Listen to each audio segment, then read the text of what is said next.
Aside how epic some of my photos are when you look at them, there's one thing that really draws you into it, and that is the eye. Now, I know my spiders and frogs have very cool eyes, but it doesn't always pop, and sometimes we have to do a little bit of editing to bring it out, you know. So, in this video, I'm going to show you how to make the eyes of your macro subject pop.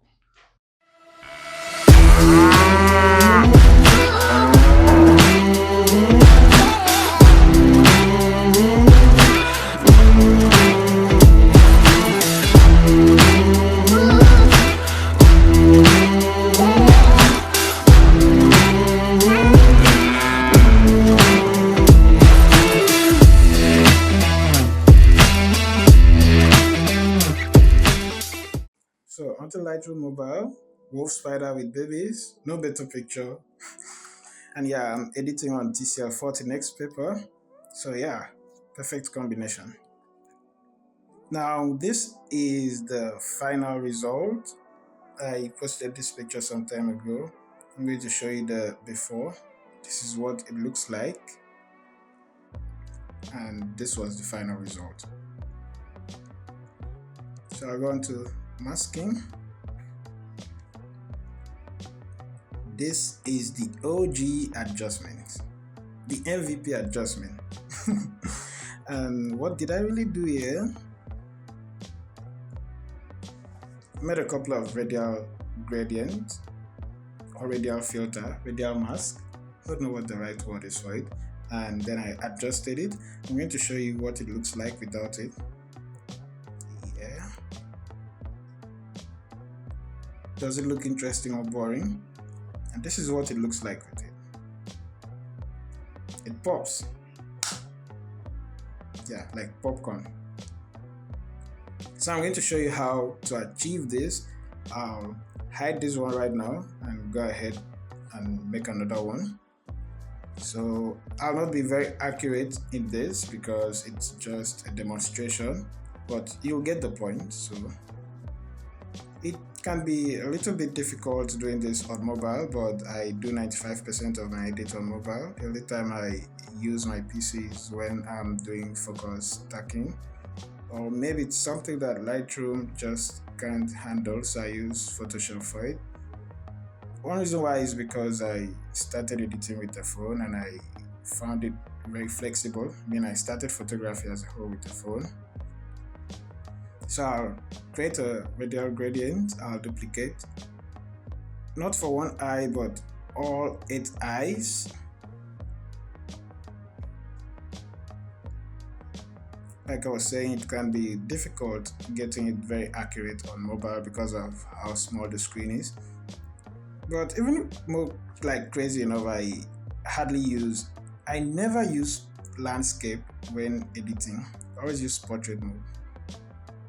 So it's kind of odd to me today.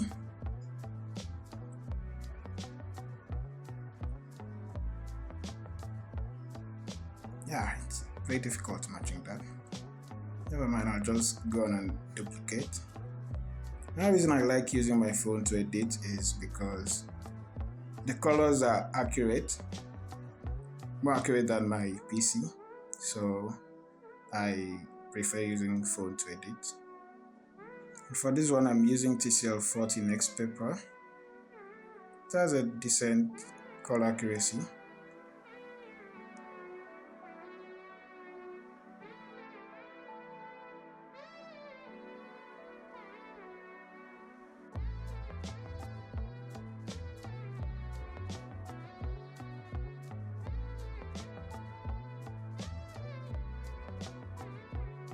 Besides, it's very easy if you have to do this on frog eyes, because I mean it's just going to be 2 eyes and they'll be very big enough. And that's the good part about working with frogs. Sometimes I dread this part while editing spiders, but it's something I always have to do. I do this on all my spider edits.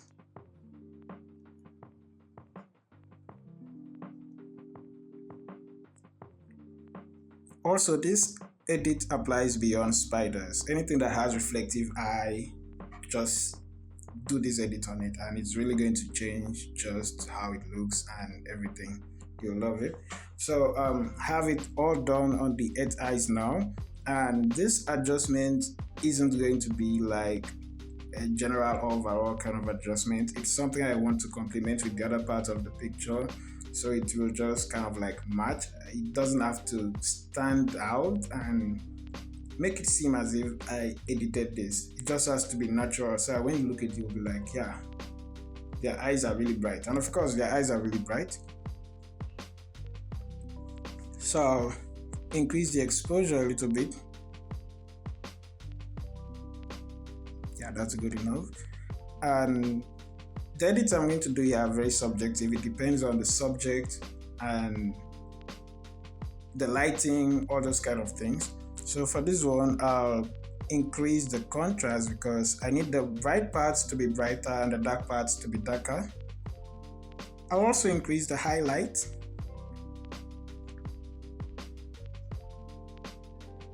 As well as the shadows. Just observe that I'm keeping everything at 10. And the whites too, because I need the whites to really show. Then I'll drop the blacks. Maybe a little bit more. Yeah.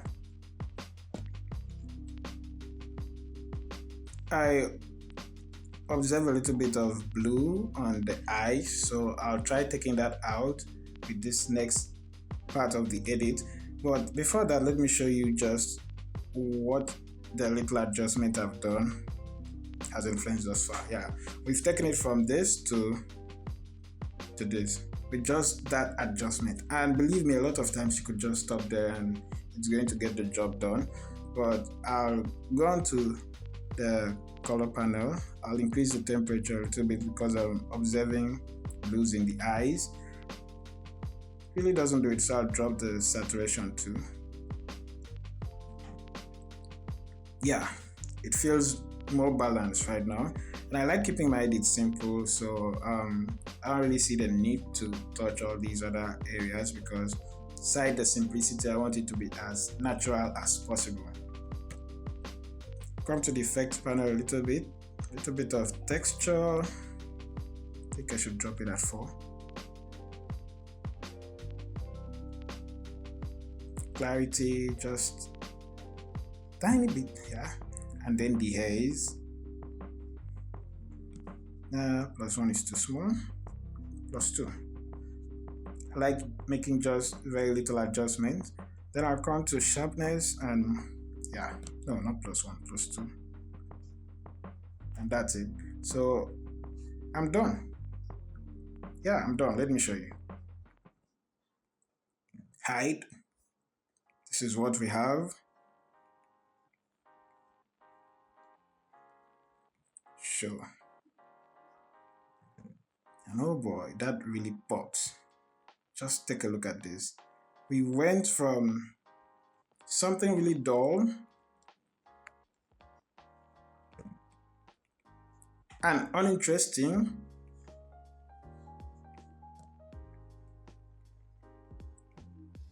to something like this. Just pops it.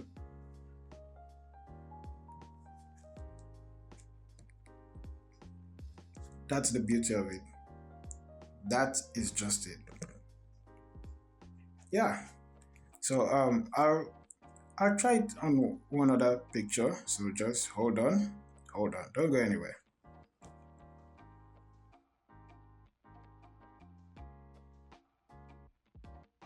Not a spider this time, but a snake. Here's the before and here's the after. Masking. And I'll hide this. Ooh, that eye is so dull. Now I'm going to show it again just so you get to see what the eye looks like. See? It really pops, right? And it's just the same step as the other one. Make a radial gradient, adjust the feathering. You wonder if I showed that there, but my feathering is always at 18, 13, maybe 25, 36, depending on the subject and what I'm editing. I just stay very flexible with it. So for this one, I did make a couple of adjustments. Yeah, that's how it was. Yeah. Oh wow, that was a lot. Really pumped it in there. And yeah, that's it. You make the eyes just feel a bit more alive, you know. So that's it. So that's it for this week's video. Thank you and see you next time.